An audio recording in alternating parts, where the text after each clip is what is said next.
नमस्कार, स्वागत है आपका जगसागर एमपी टाइम्स में। मैं हूं आपके साथ मानवी ठाकुर। बढ़ते हैं खबरों की ओर।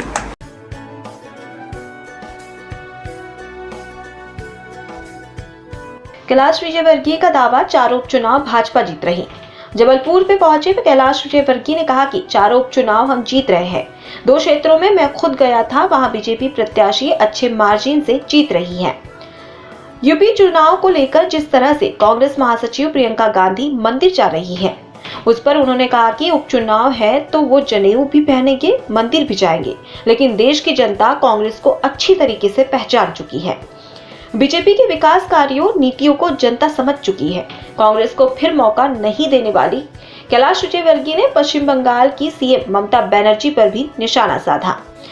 बोले कि वहां पर चुनाव बाद जिस तरह हिंसा में बीजेपी के 7 से 65 कार्यकर्ता मारे गए, 30 से 35 महिलाओं के साथ रेप हुआ, उस घटना की वजह से वहां डर और भय का वातावरण बन चुका है। वहां मीडिया भी सरकार के खिलाफ कुछ 12 पत्रकारों की भी हत्या हो चुकी है। लोकतंत्र वहां नहीं बचा है।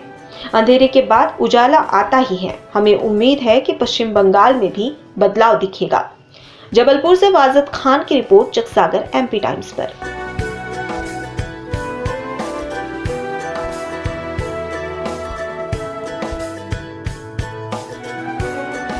उनका ये कहना है कि चारों सीट है जो वो कांग्रेस ही जीत रही है।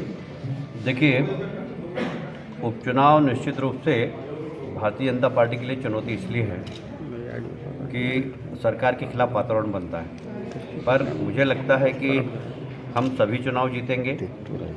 मेरा 2 क्षेत्रों में जाना हुआ, जोबट और खंडवा। मैं दावे से कह सकता हूँ कि दोनों सीट जीत रहे हैं, और जो मेरे पास फीडबैक है प्रतिपुर और रेगांव का, वो भी हम जीतने वाले हैं। कांग्रेस कितना भी जोर लगाए, कांग्रेस के पास नेता नहीं है, नेतृत्व की कमी है, नीति और नियत, उसके ऊपर भी लोगों को शंका है। लेकिन महंगाई और बेरोजगारी को मुद्दा बनाया है कांग्रेस ने। देखिए, महंगाई तो एक विश्वव्यापी समस्या हो गई है। अब ग्लोबल वर्ल्ड जो है वो बहुत छोटा हो गया है, इसलिए किसी भी देश में ऐसा नहीं हो सकता कि इस देश में महंगाई कम है।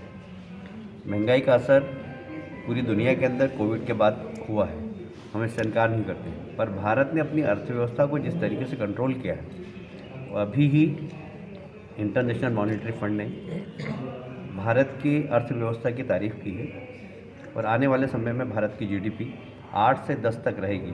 मैं समझता हूँ कि जो अर्थव्यवस्था की उछाल है, ये हमारे कुशल नेतृत्व का परिणाम है, और उसके बाद जब जीडीपी बढ़ेगी, महंगाई पर नियंत्रण होगा। बेरोजगारी की समस्या तो बहुत तेज़ी से निराकरण हो रहा है, क्योंकि बड़ा इन्वेस्टमेंट हमारे देश के अंदर आ रहा है। अभी चाइना को लोगों ने थोड़ा छोड़ा है, चाइना का मोह समाप्त हो गया दुनिया के अंदर। फिलहाल के लिए इतना ही। आप बने रहिए जगसागर एमपी टाइम्स के साथ। लेटेस्ट खबरें पाने के लिए हमारे चैनल को सब्सक्राइब जरूर करें।